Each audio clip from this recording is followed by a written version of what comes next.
Have you ever wondered where the zodiac signs come from?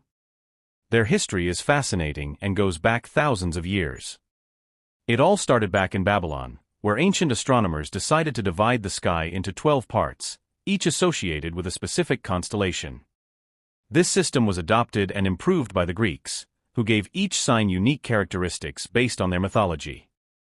Later, the Romans took this idea and spread it further, making signs an important part of everyday life.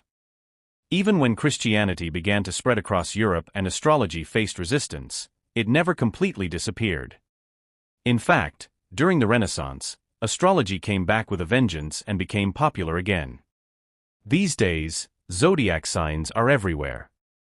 Many people love reading their daily horoscopes and identifying with the characteristics of their sign. It's amazing to think that something that started so long ago still has such a huge impact on our modern lives, isn't it? Let's go back in time, about 2,500 years ago, to ancient Babylon. Imagine a group of Babylonian astronomers observing the night sky. They noticed that the stars appeared to move in regular patterns throughout the year. They then decided to divide the sky into 12 equal parts, creating what we call today the zodiac. Each of these 12 parts was associated with a specific constellation, which the Babylonians believed had influences on the Earth. This idea that stars and planets could affect human life was something that fascinated these ancient civilizations. They used the zodiac to predict important events and guide their actions. Now, let's move forward a little in time to ancient Greece.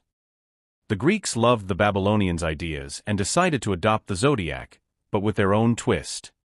They associated each constellation with its rich mythological stories. For example, Aries has been linked to the golden ram in the legend of Jason and the Argonauts. Each sign gained not only a stellar representation, but also a story full of meaning.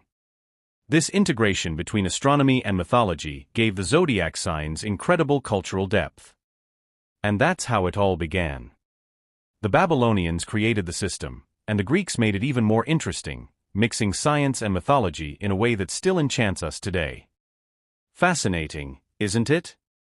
It all started with some astronomers observing the sky and trying to understand the universe around them.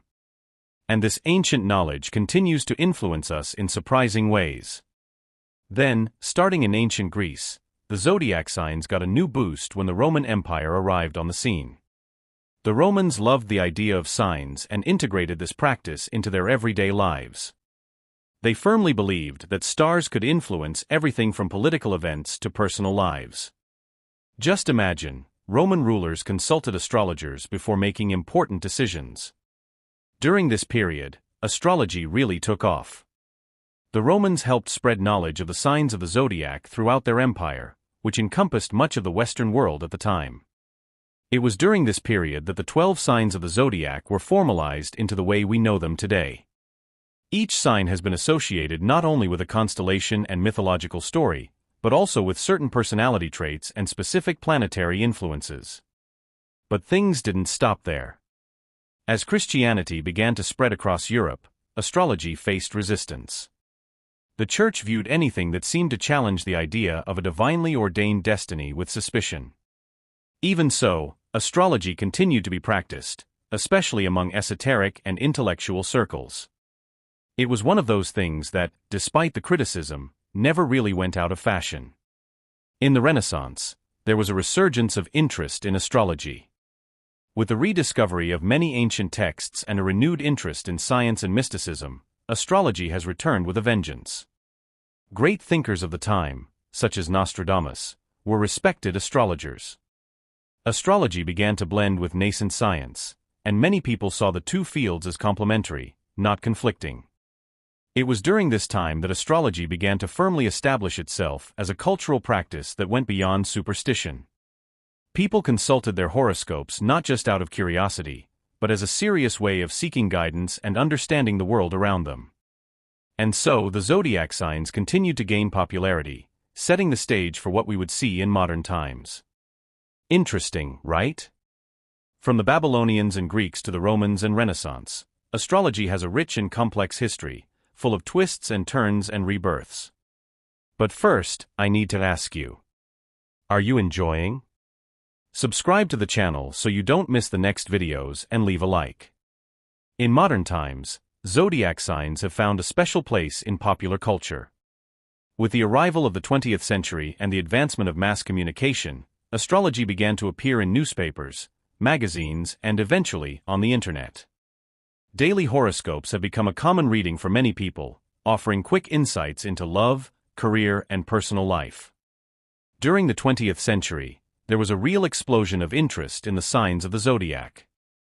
Especially in the 60s and 70s, with the New Age movement, astrology took on a new look. It began to be seen as a tool for self-knowledge and personal growth. People began to seek to better understand their own personality traits through their sun, moon, and ascendant signs. It was more than a prediction of the future, it was a journey of internal discovery. Today, with the internet and social media, astrology is more accessible than ever. There are countless websites, blogs, and apps dedicated to the study of zodiac signs. People can easily find detailed information about their birth charts, consult astrologers online, and share their experiences with other enthusiasts. The language of signs has become a kind of cultural code, with astrological references appearing in memes, discussions, and even dating profiles. Despite all its popularity, astrology still faces skepticism. Many scientists consider it a pseudoscience, pointing out the lack of empirical evidence for its claims. However, for many, scientific accuracy is not the main point. Astrology is a symbolic tool, a way to find meaning and connection in an often chaotic world. And so, zodiac signs continue to be part of modern life. Whether as a form of entertainment, a spiritual quest, or a means of self-discovery, they remain a fascinating part of our culture. From the ancient observations of Babylonian astronomers to the horoscopes we read on our cell phones today, the signs of the zodiac have a rich and ongoing history. And who knows what the future holds for this ancient tradition? So, after delving into this fascinating journey through the signs of the zodiac, it's incredible to see how something that began thousands of years ago in ancient Babylon still has such an influence on our lives today. From those first astronomers who observed the stars and divided the sky into 12 parts, through the Greeks who added their rich mythological stories, to the Romans who spread the practice throughout their empire. Even with the resistance that astrology faced over the centuries, especially during the rise of Christianity in Europe, it never disappeared. On the contrary, it was reborn with strength during the Renaissance and continued to evolve, finding new ways to adapt and integrate into popular culture. Today, zodiac signs are more accessible than ever. Whether through daily horoscopes, detailed birth charts, or discussions on social media, astrology continues to fascinate and inspire millions of people around the world. And even if some view it with skepticism, many find it a valuable tool for self-knowledge and connection. Ultimately, astrology is an intriguing part of our cultural heritage, a link between past and present, between science and spirituality. And who knows? Perhaps it will continue to evolve and surprise us in the future. After all, as long as there are stars in the sky, there will always be those who look to them for answers and meaning. So that's today's video. I hope you liked it. To the next.